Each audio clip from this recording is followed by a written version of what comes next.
With of cold and warm temperatures has you feeling under the weather? Well, don't worry, you're not alone. Healthcare leaders reached out to tell us that they're seeing a spike in people coming into the hospital ill from the cold weather. WPTV's Joe Lopez is getting answers from a local doctor as even colder temperatures are days away.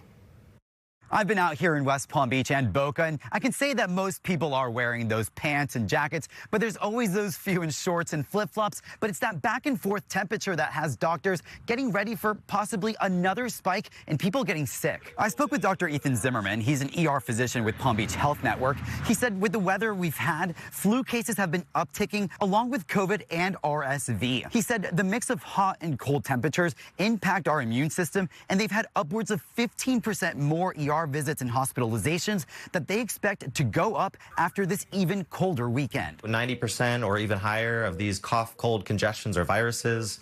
It's really, spread with droplets, sneezing, coughing. So you just got to be aware of that and make sure you're cleaning your hands and staying away from people who are sick. Another challenge with the cold, he tells me, is that people tend to get together with friends and families indoors. And if someone is sick, it can cause a virus to spread even faster. His best advice is you know your own body. So if you feel like you're getting sick, it doesn't hurt to go and get checked out by a doctor.